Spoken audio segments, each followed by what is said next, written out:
Hello everyone, welcome to Examy redefining education service for the nation. मेरा नाम है प्रभाष कुमार। हम आपको पढ़ा रहे हैं यूपीएससी मैथमेटिक्स ऑप्शनल। कोर्स चल रहा है हम लोग का डायनेमिक्स। ये वाला लेक्चर नंबर है 3 या 4, आई डोंट नो। लेकिन इस वाले लेक्चर में हम लोग मोशन देखेंगे, vertical motion under gravity.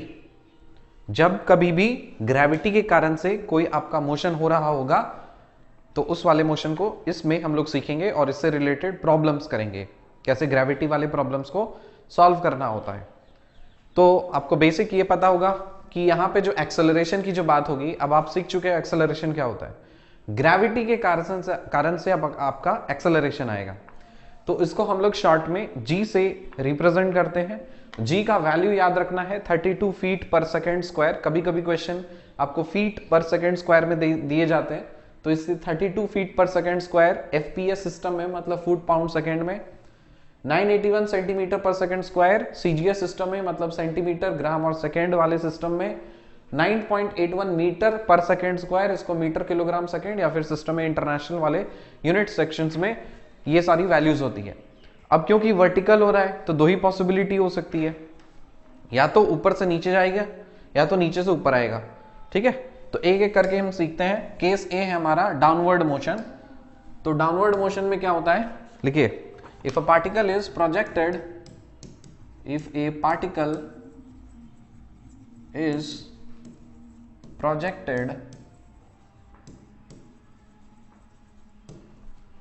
vertically downwards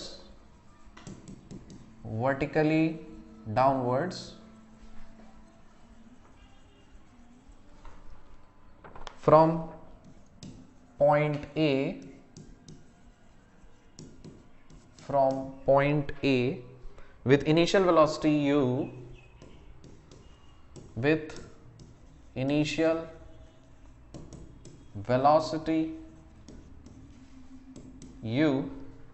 and h be the distance of the particle h be the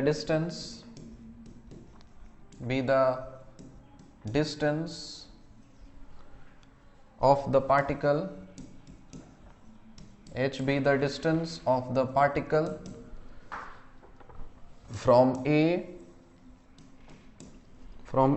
at time t and v be the velocity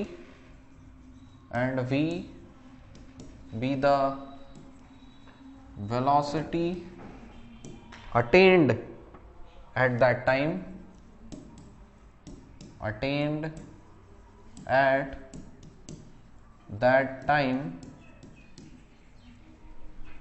then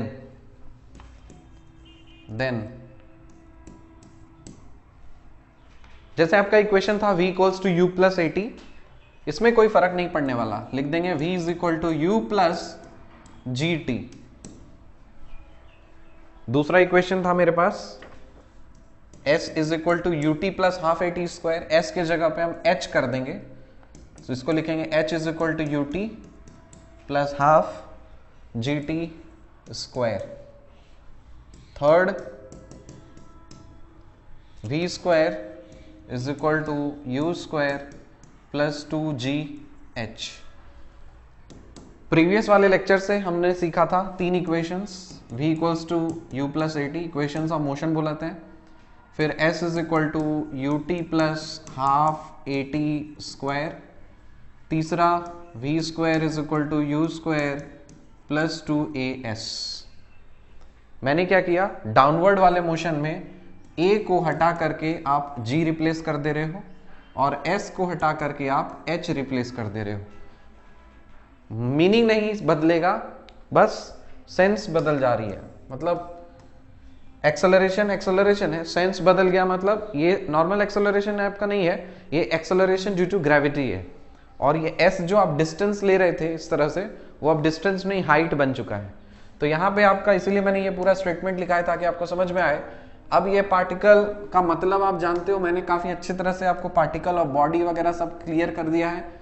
तो if a particle is projected vertically downwards, मतलब किसी भी एक particle को आप project कर रहे हो downwards from point A with some initial velocity, मतलब यहाँ पे आप मान लो किसी भी एक पर्टिकुलर हाइट से इस पॉइंट, ये पॉइंट है आपका ए, और इस पॉइंट पे आप कोई initial velocities let's say u से आप यहाँ पे प्रोजेक्ट कर रहे हो, आप बिल्डिंग मान सकते हो, तो आप कंसिडर कर लो, ठीक है चलो ये कोई बिल्डिंग है और इस बिल्डिंग पे की छत पे जाकर के कोई कूदने वाला है, या फिर कोई भी आप बॉल या बॉडी को ऊपर से नीचे फेंक रहे हो, तो ये एक पॉइंट है A और इसको आप फेंक रहे हो किसी भी एक particular from point A at time t and v be the velocity, मतलब इनिशियल वेलोसिटी आपको u है, इनिशियल वेलोसिटी क्या है आपका u है, लेकिन जैसे ही नीचे जब जा रहा है तो वो एक v वेलोसिटी अटेन कर लेता है, अटेन्ड एट दैट टाइम, और किस पर्टिकुलर टाइम t में, किसी पर्टिकुलर टाइम t में आपका जो इनिशियल वेलोसिटी है वो कोई v वेलोसिटी अटेन कर लेता है, ठीक है। और मान लेते हैं यहां से यहां तक का हाइट या डिस्टेंस आप h मान लीजिए, तो अगर ऐसी बात है तब ये सारे रिलेशंस आपके वैलिड होंगे, ठीक है। तो ये था आपका इक्वेशंस ऑफ मोशन इस वाली चीज में। इसके बाद लिखिए number 4, distance travelled in the nth second, distance travelled in the nth second, distance traveled in the nth second, nth second में distance क्या बनेगा आपका, ये हो जाएगा g by 2 times 2n minus 1। nth second में अगर मान लीजिए आपको distance travelled in first second, पहला सेकेंड में कितना डिस्टेंस ट्रेवल हुआ है, तो आप बोलोगे सर ये और कुछ नहीं, g by 2 इंटू 2 minus 1, मतलब g by 2 इतना डिस्टेंस ट्रेवल होगा फर्स्ट सेकेंड में। अगर मैं बोलूं सेकेंड में, दूसरे सेकेंड में कितना डिस्टेंस ट्रेवल हुआ, बोलोगे g by 2 इंटू 2 2 जा 4 minus 1, मतलब 3g by 2। इस तरह से आपका ये डिस्टेंस चेंज हो रहा है। फिर एक और इंपॉर्टेंट जानकारी अब लिखिए, इन पर्टिकुलर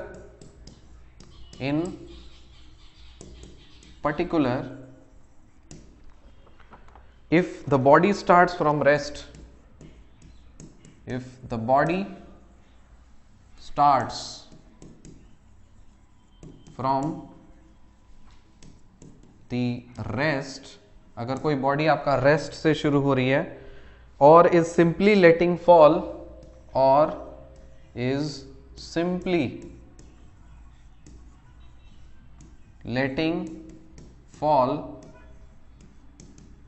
ये नोट करके लिखो, प्रॉब्लम में काम आता है।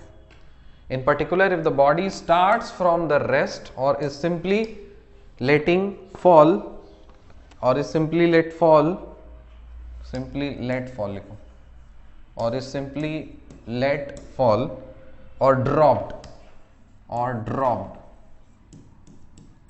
और ड्रॉप्ड, सो दैट, तो इस केस में u क्या हो जाता है, 0 हो जाता है। देन द अबव फॉर्मूलास, तो फॉर्मूला आपका क्या बन जाएगा, जैसे v is equal to u plus g t था, यहाँ पे u हो जाएगा 0, तब ये फॉर्मूला मॉडिफाइड होकर के v is equal to g t आप लिख सकते हो। दूसरा h is equal to U T plus half G T square था, जी टी स्क्वायर, तो यहाँ से इसको भी आप 0 कर सकते हो और h लिख सकते हो half G T square. Next number 3, v square is equal to you square plus 2gh, तो u तो 0 हो गया, तो यहाँ से भगा दीजिए और लिखिए v square is equal to 2gh। ये कब करेंगे, ये आपको क्वेश्चन से बहुत ही केयरफुल रहना है क्वेश्चन में, कि आपको बोल सकता है कि बॉडी स्टार्ट्स फ्रॉम रेस्ट, या तो ये स्टेटमेंट यूज करेगा, या बोलेगा सिंपली लेट फॉल, सिंपली गिरा दिया ऊपर से, या फिर बोलेगा ड्रॉप्ड। तो ये सब टर्म्स यूज हो सकते हैं, हो सकता है कि डायरेक्टली ये सारे फ्रेजेस यूज हो जाएं, हो सकता है इसी से रिलेटेड कोई मिलता जुलता सेम सेंस देने वाला स्टेटमेंट या फ्रेज यूज हुआ हो, तब उस केस में आपको इनिशियल वेलोसिटी को 0 मान करके चलना है, ये कहने का मतलब है। तो आपने जो इक्वेशंस लिखा है motion under gravity downward motion के लिए, तब क्या हो जाएगा, u को 0 कर दीजिए और ये सारे मॉडिफाइड इक्वेशंस बन गए आपके, ठीक है।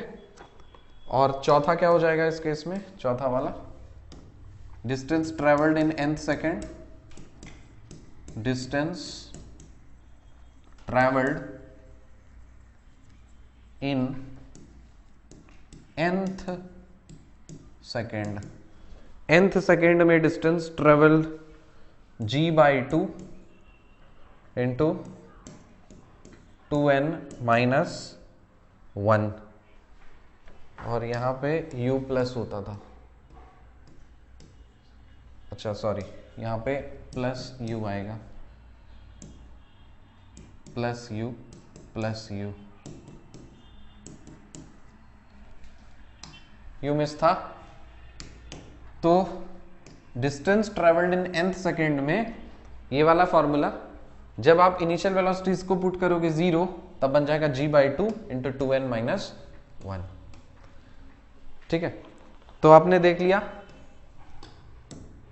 डाउनवर्ड मोशन का केस। अब देखो अपवर्ड मोशन, बस ये दो चीज सीखेंगे और कुछ नहीं है, अपवर्ड मोशन, और इससे प्रॉब्लम्स कराएंगे। देखिए, if a particle is projected vertically upwards from O, वही चीज है कि नीचे से, अब जो ऊपर से आप कर रहे थे सेम चीज, आप बॉल को उठाओ और वर्टिकली इस तरह से ऐसे हवा में उछालो, तब उस केस में जो आपका इक्वेशंस याद रखने, v is equal to u minus g t कर देना है। मतलब इस वाले केस में आपको a को हटा करके रिप्लेस करके, a को रिप्लेस करके माइनस जी कर दीजिए, तो वर्टिकली अपवर्ड मोशन में माइनस जी हो जाएगा, डाउनवर्ड में प्लस जी रहेगा। दूसरा, h is equal to you t minus half ji t का स्क्वायर। तीसरा, v square is equal to you square minus 2gh। अब इसमें एक और टर्म आएगा जिसमें आप बता सकते हो कि अगर आपने नीचे से ऊपर फेंका है तो जाहिर सी बात है कहीं ना कहीं वहीं पर तो जाएगा, जितनी तेजी से ऊपर फेंकोगे, जितना प्रेशर और पावर लगा करके ऊपर फेंकोगे, फोर्स लगा कर ऊपर फेंकोगे, उतना ही ज्यादा हाइट तक पहुंचेगा। तो एक पैरामीटर हमें मिल चुका है कि ग्रेटेस्ट हाइट आपका कहां तक जा सकता है। तो लिख सकते हो greatest height attained during greatest height attained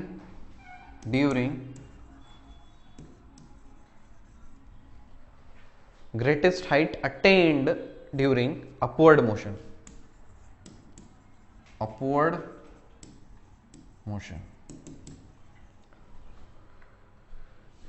u square divided by 2g। अब क्योंकि ये फिजिक्स क्लास नहीं है इसलिए इसके डेरिवेशंस वगैरह नॉट रिक्वायर्ड, आपको प्रॉब्लम सॉल्व करना है तो डायरेक्ट रिजल्ट्स याद रखने।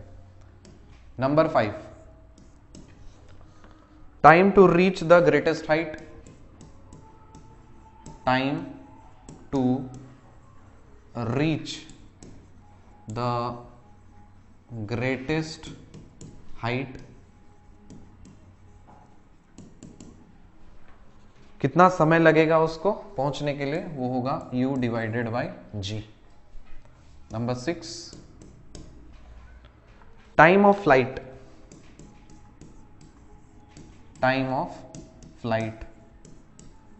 किसको बोलेंगे time of flight, total time taken by the particle, total time taken by the particle to reach the greatest height,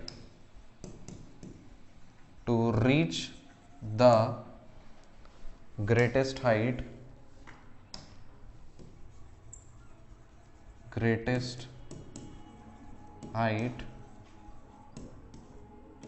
to reach the greatest height and then to return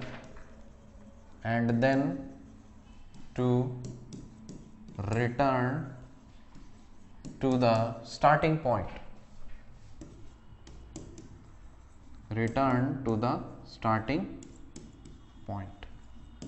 अब common sense ही कि आप suppose मान लो यहां से आप किसी भी चीज को आप ऊपर उछला रहे हो और सपोज मान लेते हैं कि यहाँ पे आपका मैक्सिमम हाइट तक पहुंच जा चुका है, उसके बाद तो फिर ऐसे उछलाओगे तो फिर नीचे भी तो गिरेगा ना।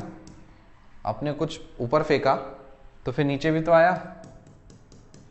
तो आपको बोला है कि टोटल टाइम टेकन, अगर नीचे से ऊपर जाने में आपको समय लग रहा है u/g, तो इधर भी क्या लगेगा u/g। तो टोटल टाइम कितना हो गया u/g प्लस u/g, मतलब 2 टाइम्स u/g, 2 टाइम्स u/g। सो यहाँ पे ये जो टाइम ऑफ एक्सेंट है, मतलब ऊपर जा रहे हो ना, इसको बोला जाता है टाइम ऑफ एसेंट, मतलब ऊपर चढ़ना। और जो नीचे आता है उसको बोलते हैं time of descent, time of descent. ठीक है। सो सिक्स्थ हो गया। सेवेंथ रिलेशन आप लिख लीजिए, time of ascent is equal to time of ascent is equal to time of descent, time of ascent is equal to time of descent. ठीक है। चलिए, ये हो जाने के बाद अब हम लोग आते हैं क्वेश्चंस पे। मतलब वर्टिकल मोशन अंडर ग्रेविटी से रिलेटेड आपको इतनी चीज जानकारी चाहिए थी, और अगर कुछ चाहिए होगा तो हम लोग क्वेश्चन में देख लेंगे, अगर कुछ और एक्स्ट्रा लग रहा है तो क्वेश्चन से सीख लेंगे। बहरहाल क्वेश्चंस को प्रैक्टिस करते। चलिए, अब कुछ क्वेश्चंस करने हमें, जितना थ्योरी पढ़ना था पढ़े, अब क्वेश्चंस करेंगे। लिखिए, if a particle moves along a straight line, if a particle moves along a straight line, if a particle moves along a straight line, according to the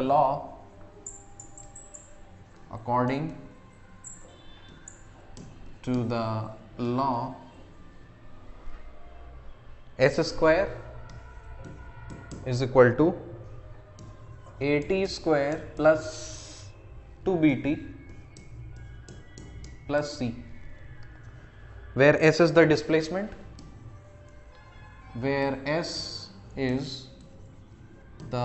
displacement, at time, at any instant, किसी भी समय पे आपका s कोई एक displacement है, और बोल रहा है कि then how does the acceleration vary with displacement, then how does acceleration vary with displacement, how does acceleration varies with displacement. Question के मैसेज को आप समझिए, क्या कहना चाह रहा है। आपको बोल रहा है कि एक्सेलरेशन आप निकाल दो as a function of s. Indirectly ये बोल रहा है कि आप एक्सेलरेशन को डिस्प्लेसमेंट के टर्म्स में आप निकाल दीजिए।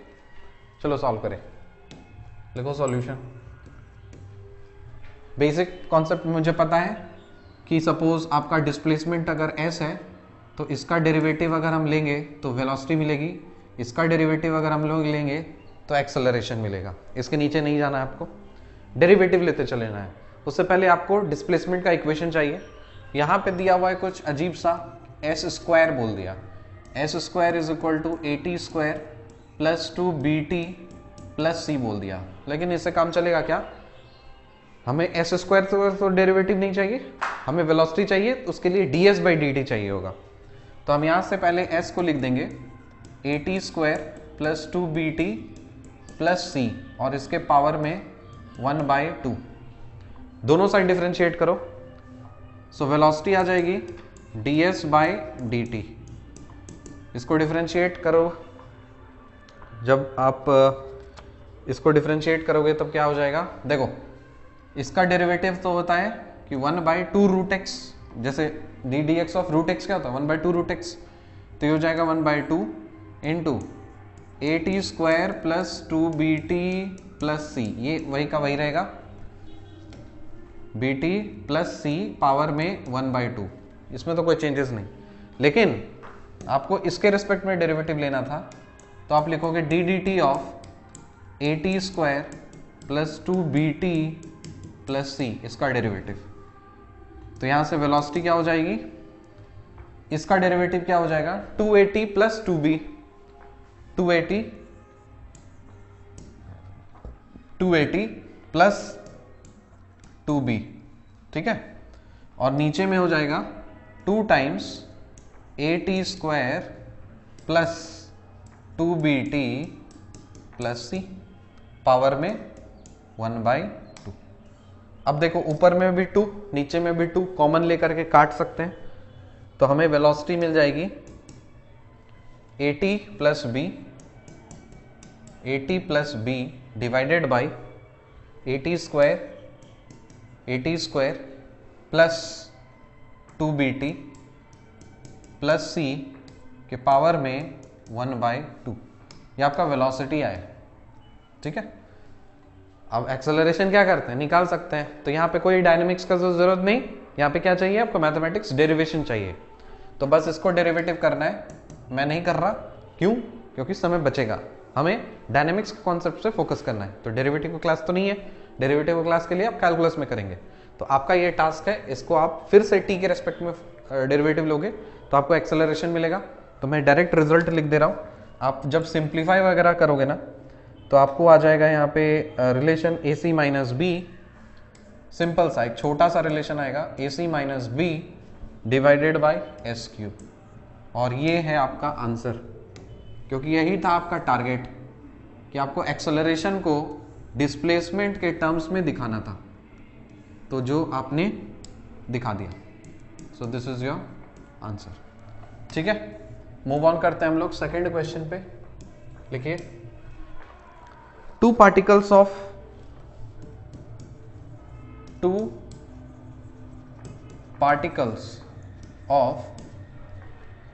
m1 and m2 grams, m1 and m2 grams are projected vertically,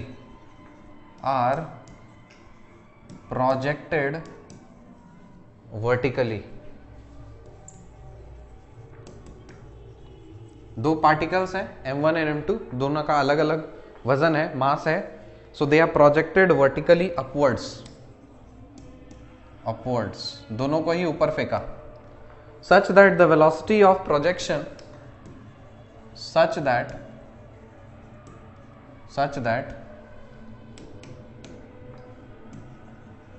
the velocity of projection, sorry बगल में गाना बज रहा है कि फेस्टिवल है लोगों का, इसीलिए हो सकता है कि आपको गाना डिस्टर्ब कर रहा हो, लेकिन एनीवेज आप इधर फोकस करिए, क्योंकि मैं उनको तो नहीं बता सकता ना, बोल सकता कि हाँ गाना बंद कर दो, मैं पढ़ा रहा हूँ। Such that the velocity of projection of m1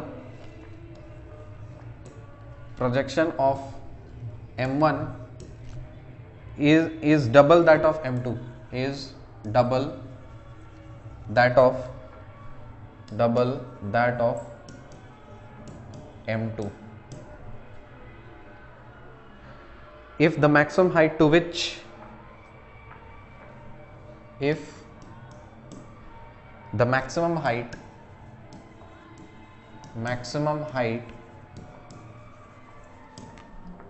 to which m1 and m2 rise, height to which m1 and m2 rise be h1 and h2, be h1 and h2 respectively,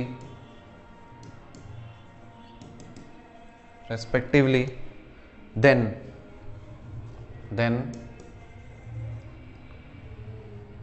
find the relation between H1 and H2। Question पढ़िए, मैं खिड़की थोड़ा बंद कर देता हूं।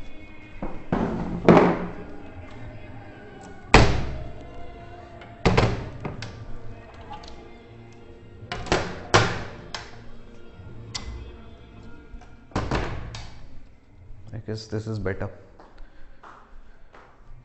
ठीक है, दो पार्टिकल्स हैं आपके पास m1 एंड m2 ग्राम्स, जो कि वर्टिकली ऊपर प्रोजेक्ट किए गए हैं such that the velocity of the projection of m1 is double that of m2। अगर maximum height to which m1 and m2 rise, अगर m1 आपका h1 मैक्सिमम हाइट अटेन करता है और m2 आपका h2 हाइट अगर अटेन करता है, तो आपको बताना है कि h1 और h2 में क्या रिश्ता है। So what is the relation between h1 और h2, दोनों क्या चेंजेस लेकर के आ सकते हैं। ठीक है, अब देखो आपको फोकस कहां करना है, इधर देखिए। आपको रिलेशन फाइंड करना है किसके बीच में, H1 और H2 के बीच में, राइट। H1 और H2 के बीच में आपको रिश्ता फाइंड करना है। आपको मास दिया हुआ है कुछ, तो आप क्या करोगे, आप हाइट वाला रिलेशन पे फोकस कर। अरे यार,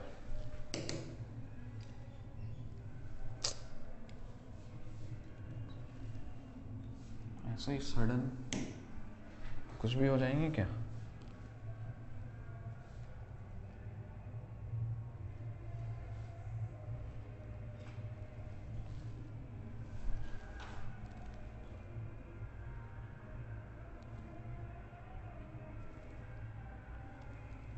किधर है,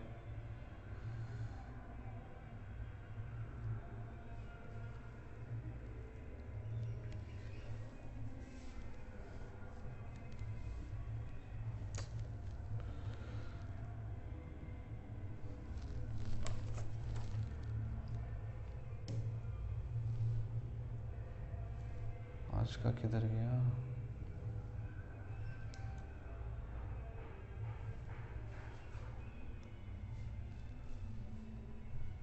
नहीं, ये तो नहीं,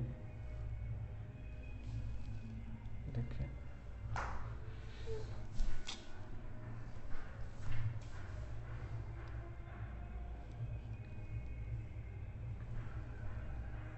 इसीलिए गुस्सा था, कुछ भी हो जाते हैं, कुछ भी हो गया।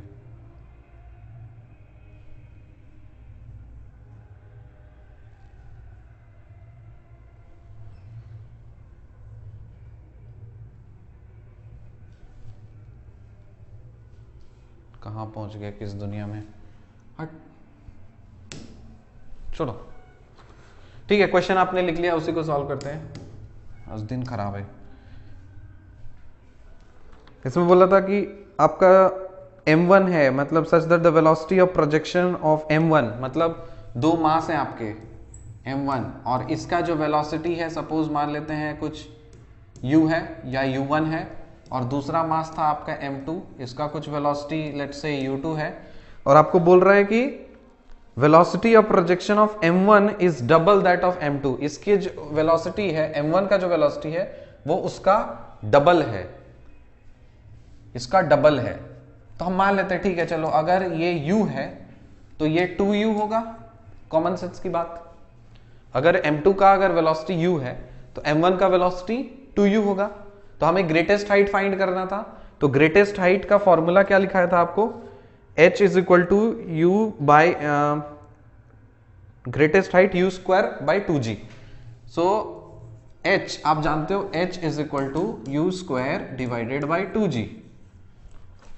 ये आपका ग्रेटेस्ट हाइट का फॉर्मूला था। अब हम h1 अगर निकालें तो हमें वेलोसिटी देनी है u स्क्वायर, मतलब 2u का whole square divided by 2g। करो सिंप्लीफाई, तो ये हो जाएगा 4u square divided by 2g, काट डालो तो 2u square divided by g। h1 कितना आ गया, 2u square divided by g। और इसमें निकालो h2 निकालो, वेलोसिटी का स्क्वायर, यहाँ पे वेलोसिटी u ही है तो हम u स्क्वायर कर देंगे डिवाइडेड बाय 2g कर देंगे। ठीक है, तो यहां पे आपको आ गया है 2u स्क्वायर बाई जी और h2 आया है u स्क्वायर बाई 2g। तो h1 बाई h2 कर दीजिए आप। क्यों? क्योंकि दोनों के बीच में हमें रिश्ता दिखाना है। तो this divided by this, so 2u square divided by g को अगर हम डिवाइड करें रेसिप्रोकल जाएगा, सो 2g divided by u square होगा। तो यहाँ पे आप क्या कर सकते हो, g से g को उड़ा सकते हो, ये इसका काट सकते हो, सो 2 2 जा 4 हो गया। तो इसका ये मतलब है कि आपका जो h1 होगा ये आएगा आपका 4 टाइम्स ऑफ h2। ये है आपका रिश्ता। और इस रिश्ते से आपको ये बात समझ में आ जानी चाहिए कि अगर मास डबल है, सोचो सोचो थोड़ा इसको समझो, यहां पे H1 मतलब यहां पे के केस में आपका मास अब तो ये है, दोनों का मास जो कुछ भी है m1 है और m2 है। इसको अगर हम इसके दुगनी स्पीड से अगर हम फेंक रहे हैं, अगर m2 को आपने u वेलोसिटी से फेंका है और m1 को तो उसके डबल वेलोसिटी से आप फेंक रहे हो, तो उसका हाइट जो होगा ना उसका 4 गुना हो जा रहा है। मतलब आप वेलोसिटी डबल कर दे रहे हो ना, तो मैक्सिमम हाइट रेट 4 गुना हो जा रहा है। इसका वेलोसिटी डबल था लेकिन हाइट इसका 4 गुना हो गया। तो ये जब कुछ भी रिजल्ट अगर आपके आए ना, तो ये सब चीज को रिजल्ट को आप थोड़ा सा स्टेटमेंट में लिख लिया करिएगा, या फिर आप दिमाग में थोड़ा सा स्टोर करके रखिएगा। क्यों? क्योंकि इस तरह से जब भी आप प्रॉब्लम सॉल्व करते हो ना और आंसर आपका कुछ आता है, तो आंसर देख करके आपको अंदाजा हो जाना चाहिए कि अच्छा हाँ ये फिजिबल आंसर है या नहीं है। ठीक है, तो इससे आपको ये पता चल गया कि एक सेंस मिल गया ना कि अगर मैं वेलोसिटी को डबल कर दूं तो ज्यादा हाइट तक पहुंचेगा। और सपोज मान ले आपके न्यूमेरिकल में कुछ वैल्यू कम आ रही है, तब आप कर सकते हो कि हाँ आपका शायद कुछ कैलकुलेशन एरर होगा। ठीक है, तो इसीलिए ये सारी चीजें और ये नोट करना इंपॉर्टेंट होता है। तो मैंने बताया ये दूसरा सवाल हो गया। चलिए तीसरा सवाल करते हैं। थर्ड क्वेश्चन, थर्ड क्वेश्चन है ए particle is thrown vertically upwards. A particle is throne vertically upwards such that the velocity of projection the velocity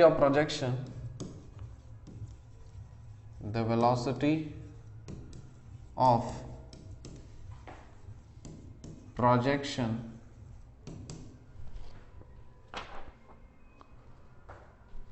a particle is thrown vertically upwards with a velocity of with a velocity of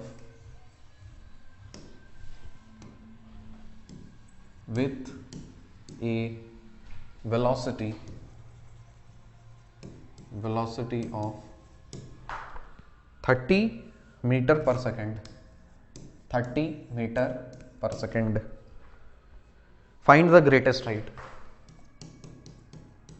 find the greatest height. अभी बहुत simple problems ही करेंगे क्योंकि इससे आप handy हो जाओगे। Rule होता है ये एकदम स्टार्ट में आप एडवांस प्रॉब्लम्स पे जाओगे ना, पढ़ाई छोड़ दो तुम, नहीं होगा तुमसे। इसलिए आपको सिंपल बेसिक प्रॉब्लम्स करने हैं। जैसे जैसे आपका अंदर सोचने समझने की शक्ति आपकी बढ़ेगी, तब आप एडवांस्ड मीडियम और एडवांस लेवल पर जाएंगे। देखिए आपको सिंपल सा क्यू बोल दिया है 30 मीटर पर सेकेंड, ग्रेटेस्ट हाइट बोला है, तो आपको पता है u square by 2g। Simple 30 का स्क्वायर कर दीजिए और डिवाइडेड बाय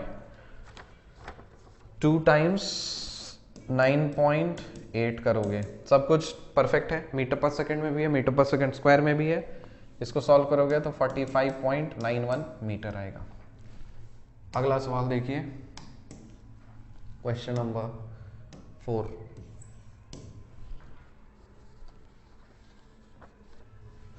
अगर आपको डिस्प्लेसमेंट दिया है AT square plus BT plus C, तो आपको बोला find velocity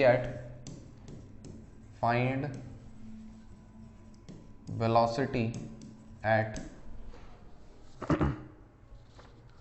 find velocity at t is equal to 2 units पे आप इसकी वेलोसिटी निकाल दीजिए। सॉल्यूशन क्या होगा, वेलोसिटी हमको पता है dx बाई dt होता है, तो डिफरेंशिएट करते हैं 2at plus b।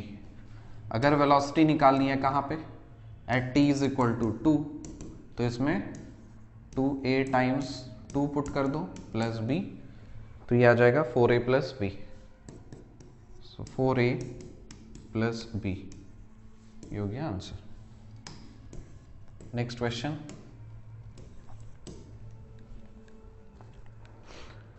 The velocity of a jet projected,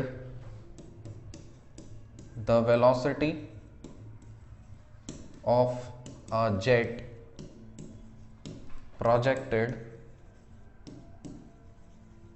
projected vertically upwards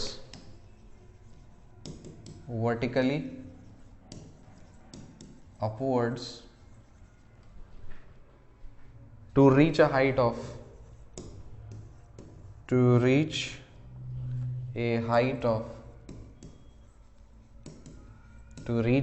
of 4 kilometer is dash kilometre पर सेकेंड। आपको बोला है किलोमीटर पर सेकेंड में आप वेलोसिटी बताइए एक जेट का जो कि वर्टिकली अपवर्ड मूव कर रहा है ताकि 4 किलोमीटर ऊपर पहुंचना पड़े, मतलब किस वेलोसिटी से जेट को मूव कराना पड़ेगा ताकि वो 4 किलोमीटर तक ऊपर पहुंच सके। इसमें भी वही हम निकालेंगे, इसमें उल्टा घुमा के पूछ रहा है। आप बता सकते थे कोई बॉडी को आप वर्टिकली ऊपर फेंकते हो तो मैक्सिमम हाइट रीच निकाल सकते हैं, तो उसका फॉर्मूला हमको पता है h is equal to you square by h is equal to you square divided by 2g होता है, राइट। तो यहां से आपको u निकालनी है, मतलब मैक्सिमम वेलोसिटी निकालनी है, तो u क्या लिख सकते हो, root under 2gh, root under 2gh आएगा। So root under of 2 into, पहले हम निकाल लेते हैं मीटर पर सेकेंड में, उसके बाद फिर किलोमीटर पर सेकेंड में कन्वर्ट कर देंगे, इंटू हाइट दिया हुआ आपको 4 किलोमीटर, 1 किलोमीटर में 1000 मीटर, तो 4 किलोमीटर में 4000 मीटर हो जाएगा। और इसको आप सॉल्व करिए कैलकुलेटर से।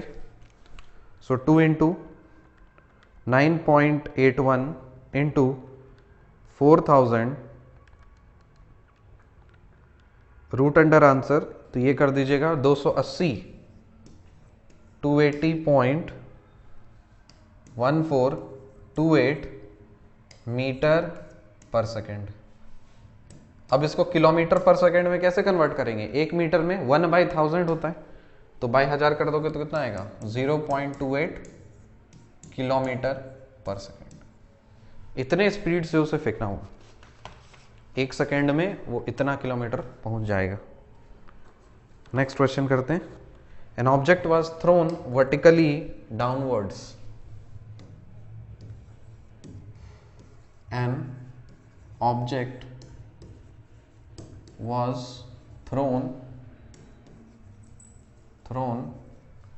vertically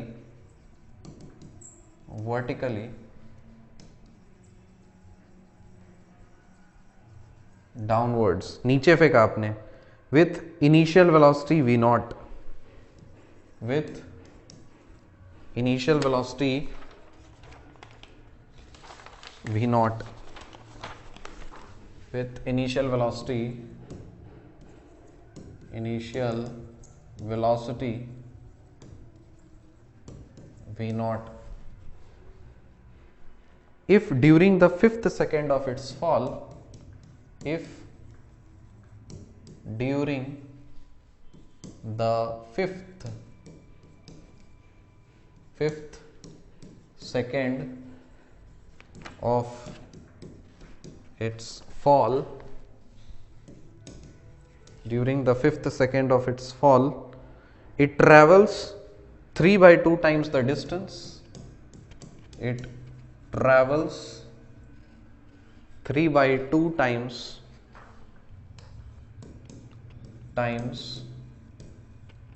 the distance,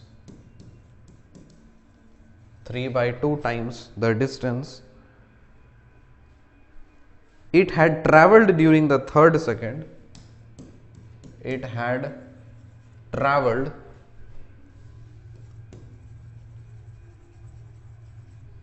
during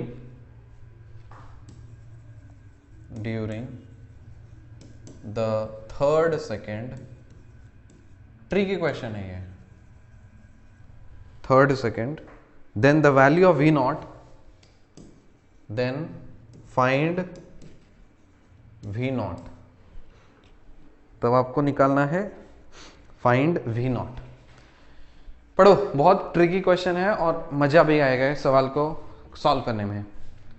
an object was thrown vertically downwards, एक ऑब्जेक्ट को आपने वर्टिकली डाउनवर्ड्स फेंका, ओके, उसका इनिशियल वेलोसिटी है V not. If during the fifth second of its fall it travels 3 by 2 times the distance it had traveled during the third second, then find V not.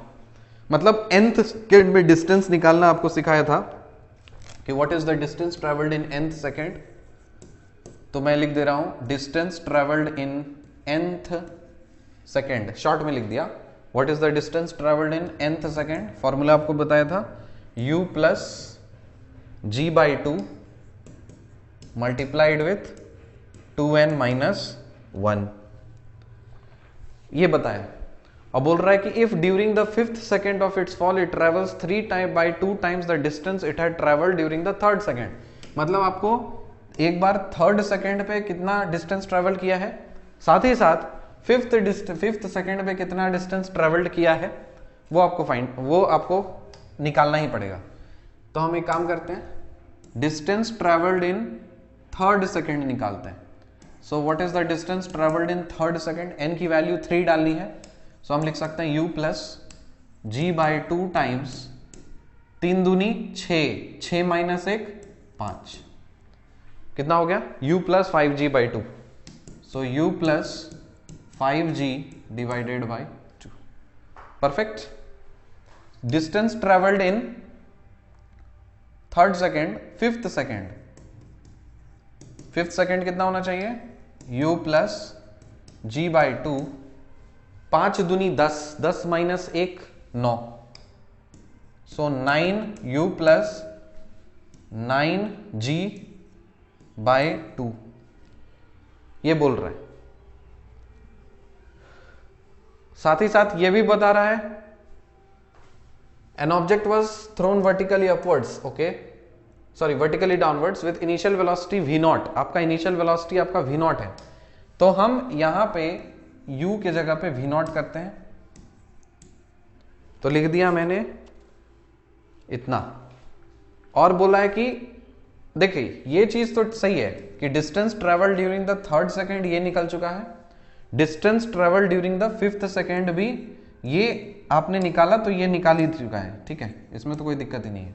लेकिन इसमें एक relation बोला है, if during the fifth second of its fall, इसके fifth second of its fall में वो जो कितना ट्रेवल करता है, it travels 3 by 2 times the distance it had travel during the third second, मतलब फिफ्थ डिस्टेंस, मतलब फिफ्थ सेकेंड में जो डिस्टेंस है ना, ये शॉर्ट में ये बता रहा है कि s फिफ्थ जो आप कैलकुलेट करोगे ये 3 by 2 टाइम्स है s ऑफ थर्ड वाला।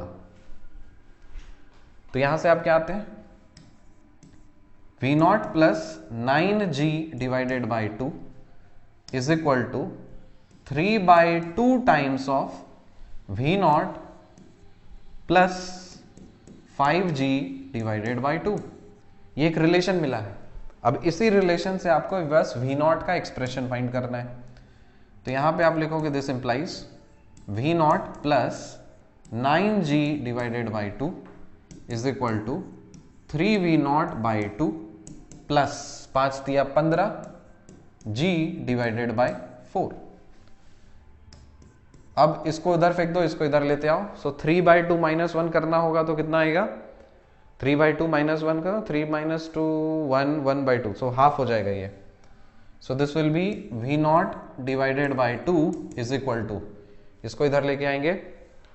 सो 9/2 - 15/4, 9/2 - 15/4 करो तो 4 लिख दो, 2 दूनी 4, 9 दूनी 18 minus 15, so this is 3/4, right. तो इसको लिखा जा सकता है 3/4 टाइम्स ऑफ जी। ये इस पे काट दीजिए और V0 कितना आ गया? So V0 is equal to 3/2 times of G. ये आपका रिलेशन आ चुका है इसके टर्म्स में, समझ पाए? परफेक्ट। तो आपने ये सॉल्व कर दिया। आखिरी सवाल एक करते हैं, क्वेश्चन नंबर 7। चलो ये होमवर्क दे देते तुमको, चलो सॉल्व करो। A stone falling vertically, a stone falling vertically, a stone falling vertically from rest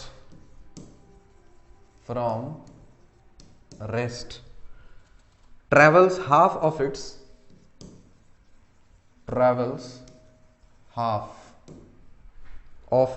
total path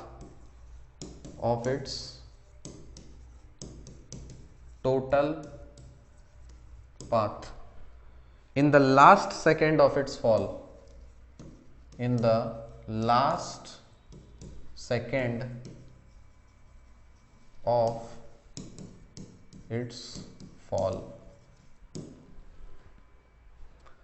the total time of its fall is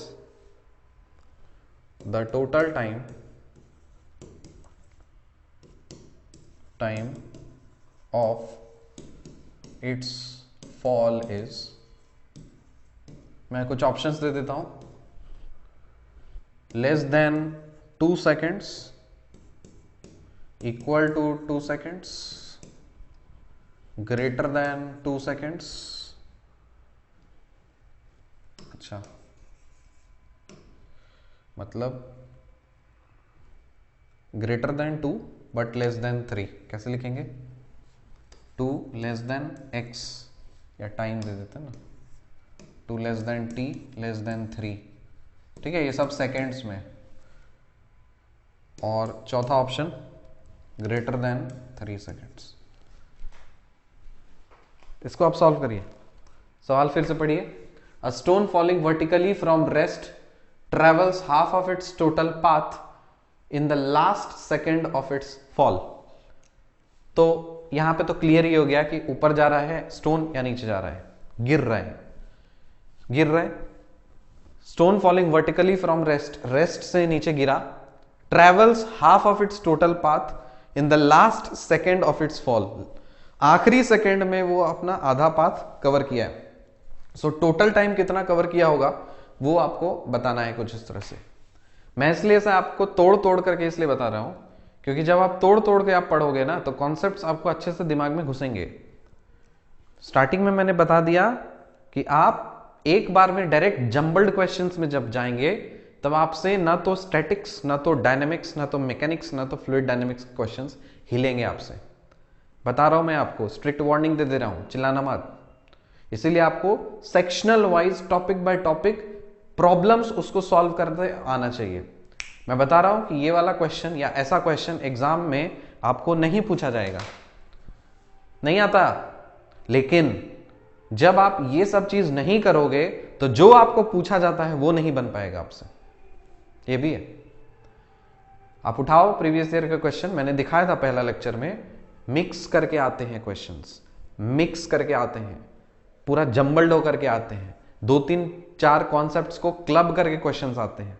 तो जब आप उस इंडिविजुअल कॉन्सेप्ट्स को अनलॉक नहीं करोगे ना तो आप क्या क्वेश्चन बना पाओगे? कुछ नहीं बनेगा, फिर कोई मतलब ही नहीं है फिर कोर्स पढ़ने का। ये कोर्स तभी फायदेमंद होगा जब आप इंडिविजुअली छोटे छोटे टुकड़ों में आप बात करके पढ़ोगे, उसके इंडिविजुअल सेक्शनल प्रॉब्लम सॉल्विंग आपको आ जाएगा, आपको सॉल्व करना, तब आप जा करके फाइनली क्लब करना सीखोगे और क्लब्ड क्वेश्चंस को फिर अनलॉक करके क्वेश्चन को सॉल्व करना सीखोगे, वरना कोई मतलब नहीं है। मैं बता दे रहा हूं, अगर आप इस तरह से नहीं करते हो तो आप छोड़ दीजिए, स्टैटिक्स छोड़ दीजिए, डायनेमिक्स छोड़ दीजिए, मैकेनिक्स भी छोड़ दीजिए और फ्लूइड डायनेमिक्स छोड़ दीजिए।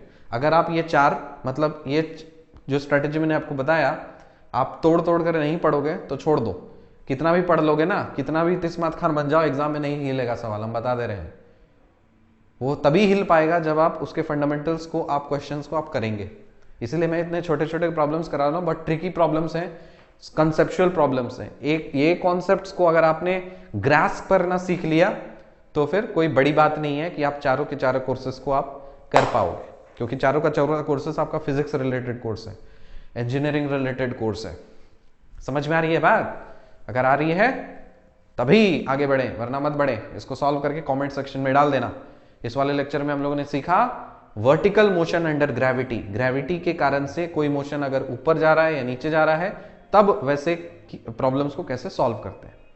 लेकिन आपके एग्जाम में सिर्फ वर्टिकल मोशन अंडर ग्रेविटी नाम से क्वेश्चन नहीं आएगा। वर्टिकल मोशन अंडर ग्रेविटी के साथ साथ कुछ और मिक्स कर देंगे 4-5, तब बनेगा। इसीलिए आप पहले आप बेस बनाइए, फाउंडेशन बनाइए, उसके बाद फिर आप आगे उठिएगा। समझ में? अगले लेक्चर में हम लोग मोमेंटम के बारे में बात करेंगे, फोर्स के बारे में बात करेंगे, न्यूटन्स लॉज के बारे में बात करेंगे। उनसे रिलेटेड क्वेश्चंस को कैसे सॉल्व किया जाता है, उनका क्वेश्चन सॉल्विंग अगले लेक्चर में सीखेंगे। मिलते हैं आपसे अगले लेक्चर में, तब तक के लिए बाय।